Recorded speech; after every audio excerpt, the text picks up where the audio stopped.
Hoy hablaremos sobre entendiendo las conductas de nuestros hijos. Y para eso está con nosotros el psicólogo Iván Azuaje, especialista también en terapia conductual del centro Actívame. Sigan la cuenta de Actívame como @actívamecp. ¿Ok? Bienvenido, Iván, a Madre Paso a Paso. Nasira, muy alegre y muy feliz de estar por aquí compartiendo con ustedes. Gracias por el espacio, la confianza. Qué bueno que también vamos a desarrollar este tema. Súper importante y necesario, ¿verdad? Wow, Iván. Yo creo que uno dice, es que nadie me entiende. Y ha sido como desde muy pequeño que no hemos puesto ese candado. Sin embargo, hacemos ese traspaso a nuestros hijos. Exacto. Y tú dijiste algo como muy puntual y acertado anteriormente, antes de la pausa, referente al tema de que las conductas, como estamos introduciendo, es la forma en cómo van a comunicar las cosas o sus necesidades a los padres. Hiciste un énfasis muy importante en el tema de la adolescencia, que precisamente el adolescente tiende a decir estas manifestaciones de que nadie lo entiende, pero al final de cuentas él aún ni siquiera se puede entender a sí mismo todavía, porque está en un proceso muy crítico y sensible de la formación de su identidad. De hecho, creo que como padres o como adultos, todos tenemos la posibilidad de empatizar y comprender y recordarnos de aquella época como éramos adolescentes, donde todo estaba tan vulnerable, cualquier cosita nos hacía sentir sensibles, cualquier cambio, cualquier influencia en nuestro entorno nos puede afectar grandemente. Entonces, realmente sí es un proceso bien delicado a nivel general, desde todas las etapas del desarrollo, porque si vemos la infancia hasta la adolescencia son distintas etapas, donde inicialmente empezamos a entender el mundo y son los padres que nos dan como que esa ventana o esa puerta abierta a poder entenderlo. Luego vamos socializando e integrándonos a nuestros sistemas sociales, pasamos a la adolescencia hasta llegar a la adultez. Entonces, sí es bastante, el proceso de la crianza es admirable. Aún no tengo la oportunidad, pero sé que es admirable, sí.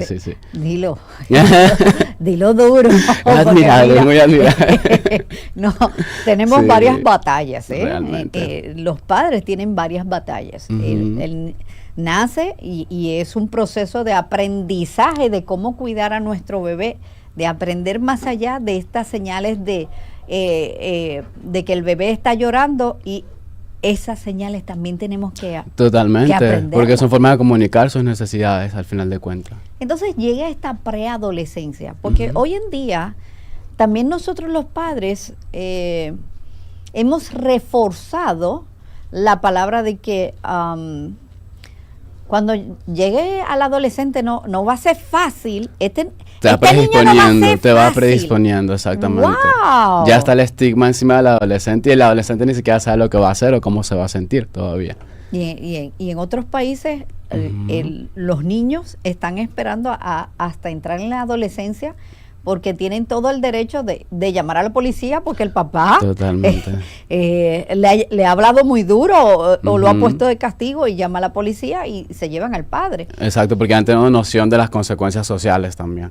Esto ha marcado mucho la adolescencia. Y yo recuerdo que hace varios meses una madre paso a paso me contactó y me dice: Nasira, ¿qué puedo hacer con mi adolescente que ahora quiere vestir de negro, con los abrigos, los pantalones muy anchos?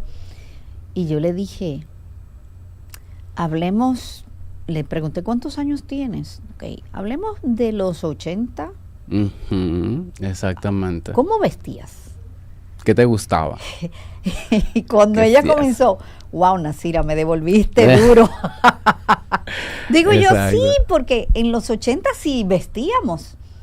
Ajá. Era con suera y los pantalones anchos, luego teníamos los peinados estrambóticos también. Sí, los peinados, wow. Sí. Es que al adulto se le olvida que en algún momento fue niño o adolescente también. Entonces, pasamos por momentos en la que uno dice, es que no me entienden. Claro que no lo entiendes, porque se te ha olvidado que fuiste adolescente. Te desconectas de eso. Entonces, ¿cómo podemos, Iván, conectar con nuestros hijos? ¿Está bien o no decir que somos amigos de nuestros hijos? De todo depende de la manera en cómo se establezca la crianza y la dinámica familiar. Pero una de las cosas, inicialmente la pregunta que me hacías, ¿cómo podemos hacer para entender? Básicamente va iniciado desde la empatía. Cuando nos ponemos en el lugar de él, cuando retomamos a nuestra época en la que éramos adolescentes, éramos niños y nos recordamos cómo nos sentíamos en ese momento, tenemos la posibilidad de flexibilizar, bajar nuestras defensas, porque el rol de padre nunca va a dejar de estar. Siempre va a estar presente, únicamente que deja un rol como más empático y suavizado para saber cómo yo puedo adentrarme a sus intereses, cómo yo puedo entender qué es lo que está pasando en su mundo y en su actualidad. Porque a pesar de que hay muchos estímulos, muchos procesos distintos por la modernidad que tenemos hoy en día, básicamente funciona bajo la misma dinámica, solo que hay que tratar de entender de qué se trata ese mundo que actualmente está perteneciendo a él. Y una de las cosas que tú decías anteriormente era el tema de que ya va llegando la preadolescencia y empieza, ay, prepárate, Nasira, que ese muchacho va a entrar en la adolescencia ya. Pero al final de cuentas, si la dinámica familiar o la forma en que como enseñamos o establecemos la comunicación con nuestros hijos desde el inicio es, digamos, fluida, asertiva, con un tiempo de calidad, como tú lo estás diciendo. Si yo le doy atención cuando estoy tomando el teléfono, sí, papá, ajá, pero no le estoy dando una atención, un contacto directo, entonces cuando ese niño llegue a la adolescencia, ¿qué espacio o qué persona de confianza o de confort va a tener para comunicarse? Entonces, una de las premisas que tenemos para el tema también era el poder cómo entender las conductas, ¿verdad? A nivel general.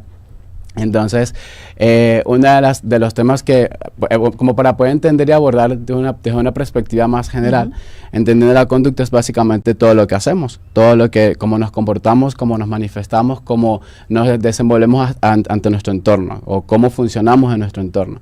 Y al final de cuentas, las conductas es cómo nos comunicamos con nuestro medio, con nuestros padres, con nuestros amigos, nuestro colegio. Y esas conductas son las que nos llevan a alcanzar metas o quizás a evadir situaciones que no nos hacen bien.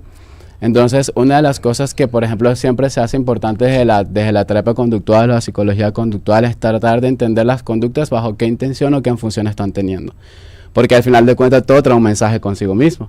Esta conducta, mi niño me está queriendo decir que quiere obtener algo, pero no sabe cómo manifestarlo. Me está queriendo decir que a algo no le gusta, pero no sabe cómo evadirlo.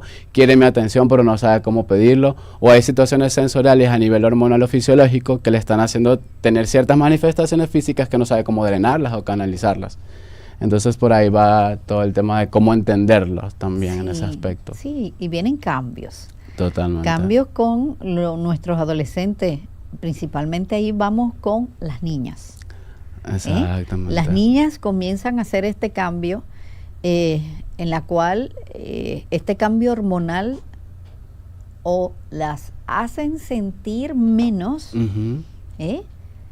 y comienzan a, vamos a decir, a cubrirse de que no, o estoy muy gorda o el entorno de los amigos te hacen decir que si tú no eres fit, entonces tú no puedes pertenecer a ese grupo. O las redes sociales también, que hay mucha sobreestimulación de redes sociales ahora. Y creen que todo lo que se muestra está súper bien, de que esa persona... Y ahí hay un video que muestra en las redes sociales de una joven que se levanta sumamente cansada, de que tiene que ir a trabajar y ella se maquilla para decir, ay, aquí levantándome. Señores, esto es increíble hasta dónde han llegado las redes sociales. De verdad que sí. Y me da mucha pena. Yo en estos días, alguien me dijo, pero tú no has posteado nada, porque estoy siendo mamá. Exactamente. Estoy siendo esposa. Viviendo el día real. Sí. También tengo un hijo gatuno. En el momento, que yo decida tener el tiempo, yo posteo. Claro. Porque no vivo de estadísticas, sino vivo para mi familia. Exactamente. Hay gente que sale y automáticamente tiene que tomarle foto al plato. No, ni ha compartido con la familia. No se la ha disfrutado, todavía no le ha gustado. Sí, y ya está. Entonces, esos momentos, señores, que ahí es que vamos pasándole información de la buena, como diríamos, a nuestros hijos. Es el momento. En el ejemplo, en el siendo, como yo soy, como me transmito con ellos. Esto es increíble. El momento que tú vives. En estos días estaba hablando con mis hijos de cosas que ellos recuerdan cuando eran pequeños. Y es tan gratificante de uno decir, ¿y recuerdas cuando fuimos a tal o cual lugar? Cuando mi hija tomaba las flores y me regalaba una antes de ir al maternal. Iván, de verdad me sentí muy bien. Porque fueron experiencias de calidad para ellos también. Estoy dejando muy lindos recuerdos en mis hijos. Y eso no... Y eso es lo que queda para toda la vida, más que lo material, más que cualquier otra cosa. De verdad las experiencias. Que sí. Es algo que uno debe ir transmitiendo y, ojo, no quiere decir que yo tenga el 100% de la crianza de mis hijos, porque en verdad les digo que cuando llega la adolescencia, usted suelta la soga, ala la soga, suelta, ala, ¿ok? Para que sepan. Pero en todo momento estoy presente para mis hijos, me siento a hablar, porque soy de las que observa mucho, Iván, y solamente con los gestos uno sabe que algo pasa. Exactamente, con el lenguaje corporal, con su cara, cómo se ve. Totalmente, es increíble cómo también a ti que tienes un bebé, te pones a observar a tu bebé cuando llora y dice, tiene hambre, o hay que cambiarle el pañal, y te das cuenta. Entonces con nuestros adolescentes también nos damos cuenta de que algo no anda bien. Exactamente. Hay que observar. Estas son puntos importantes. Observar, sentarte, escuchar. Hoy en día, Iván, están sucediendo tantas cosas. El bullying en las escuelas. Totalmente. Que nuestros hijos se van encerrando, porque es como tú enviarlo a, como dicen en buen dominicano, a la casa del cuco. Entonces, si le cuento a mi mamá, recibimos la información de que no te dejes dar, y si tú vienes, te voy a dar yo. Exacto. Y precisamente en este último año, no sé si, bueno, claro que sí, porque trabajas en el medio, hubieron muchísimas noticias de muchos casos de agresividad y violencia en los colegios, en los liceos. Y una de las cosas que también hay que tener en cuenta es que el tema del bullying no es algo que sea en el espacio escolar únicamente. O sea, su origen o su raíz no depende netamente del colegio, sino que la persona que ejerce, el niño o el adolescente que ejerce el bullying, también viene siendo un niño maltratado y siendo víctima de cualquier otra situación de acoso, bien sea en casa o en el medio social donde se desenvuelve. Porque al final de cuentas, el que aprende a ser un agresor no es porque nació con el gen de que soy agresor y el día de mañana cuando tenga 3, 5 años voy a violentar. No, el que es un agresor es porque viene de un contexto donde ha sido agredido, donde ha sido victimizado también. Entonces es muy importante también tener eso en cuenta. ¿Qué está pasando? Vamos a evaluar cómo está el entorno familiar en ese tipo de situaciones. El entorno familiar hay que saber hasta qué punto nosotros hemos criado a nuestros hijos, Iván, porque hay un punto en el que hemos sobreprotegido tanto. Total. Todos los extremos. O hay un completo descuido o hay una sobreprotección que al final no le genera digamos, las posibilidades de desarrollarse y tener una buena autonomía. Todo esto de la sobreprotección a la hora de que nuestros hijos salen a la calle, que tienen que salir a la calle en un momento, ellos crecen y tú te vas a hacer la siguiente pregunta. ¿Qué le estará pasando a mi hijo? Exacto. Y no puedes vivir en esa agonía. Porque si no le generas recursos o posibilidades para hacerlo. En estos días estaba hablando con un padre que me decía lo siguiente. Su hijo tiene 13 años y que le hizo una pregunta. Su hijo tiene 10 años y le hizo la pregunta, ¿cómo se hacen los niños? Ok.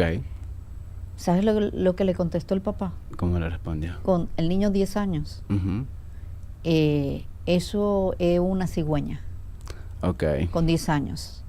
Okay. Si el niño de 10 años ya está haciendo esa pregunta, atención papá y mamá, es porque ya los amiguitos están hablando de cosas más profundas. Exactamente. ¿Y dónde es preferible que él aprenda la verdad? ¿En el colegio, en la calle o en la casa? Ahí es la pregunta que yo le dejé al papá. Dice, pero es que él está muy pequeño. ¿Cuándo le quieres enseñar? Claro, pero es que al final... Cuando cumpla 18. Exacto, cuando ya ha conocido medio mundo en ese tiempo. Y es que al final de cuentas, por ejemplo, para el tema de la educación sexual no hay una edad límite. Para la educación sexual, al final de cuentas, tenemos que ofrecer recursos de enseñanza para que sean adaptados a cada edad. Es decir, lo mismo que yo le voy a enseñar a un niño de 1 año y medio, 2 años sobre su educación sexual, no va a ser lo mismo que se le va a enseñar a un niño de 8, 10, 12 o un adolescente de 14, 15 años. Pero la educación sexual siempre debe estar implícita en todas las edades, solamente que adaptado a cada uno de esas etapas o bajo el lenguaje o las posibilidades que ese niño o esa niña tiene para comprenderlo en el momento. Entonces sí es necesario. Lastimosamente yo creo que también nos ponemos el papel de cualquier padre que hay veces tiene la necesidad o se ven apuros, se ve como la vergüenza de no saber cómo responder, porque evidentemente también fue un niño o también fue un adolescente y quizás cuando él hizo esa pregunta a su padre en aquel momento no tuvo esa receptividad o no tuvo ese espacio de confianza. Ahora que viene su hijo o su hija a hacerle esa pregunta, ¿con qué recursos cuenta? Si el único ejemplo o figura que tuvo de cómo ser papá fue su papá, y su papá no tuvo los recursos para responderle. Pero aún así, a pesar de que lo entendemos, hay que prepararnos, respirar, tragar el trago seco y decir, bueno, vamos a sentarnos. Tenemos 10 años. Ya a los 10 años el niño conoce cuáles son los genitales masculinos, cuáles son los genitales femeninos y se le puede ir introduciendo un poco de contexto, evidentemente no tan detallado, porque eso va a ser más adelante cuando ya entra en la etapa de la adolescencia, que pueda tener un poco más de conciencia, hablarle sobre los métodos anticonceptivos, cuándo es el tiempo para, y así sucesivamente. Yo te hablo de esto, de esa pregunta de ese niño al padre, porque ya debemos de ir conociendo, señores, preparando a nuestros hijos, porque van a volar. Y hoy en día, atención, hoy en día, nuestros hijos, a pesar de que tienen 10 años, es como si tuvieran 16. La información que reciben, que comparten entre amigos, es increíble. El acceso a la información hoy en día es fugaz, o sea, instantáneo, todo está ahí rapidito, a diferencia de antes de nuestra niñez. No Iván, esto es tan peligroso, el no poder preparar a nuestros hijos, el no tener el tiempo de comunicarnos con nuestros hijos, porque les voy a decir algo. Si usted no tiene tiempo para comunicarse con sus hijos, téngalo por seguro que ese tiempo de que ellos hagan y deshagan llega tan rápido y usted se va a hacer la pregunta, ¿qué dejé de hacer? Exactamente. Y la culpa de no es.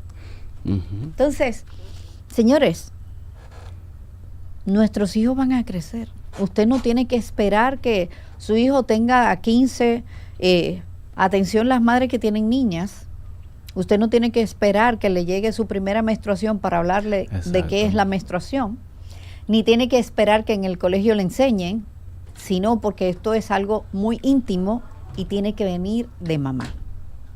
¿Ok? Y preparar a los hombres de la casa, al hermano, a papá, de que ya se habló de ese tema con nuestras hijas y de que ellos no pueden señalar ni decir que tanto duras en el baño porque un cambio de toalla y todo lo demás. Si se acaba la toalla sanitaria, usted debe saber qué toalla, atención papá, usted debe saber qué toalla sanitaria utiliza su hija. Exacto. Porque es con pocas palabras su hija le va a decir, necesito que vayas al súper. Automáticamente ya usted sabe que llegó. Entonces son muchas las cosas que debemos, muchas señales que debemos entender sin ellos hablar.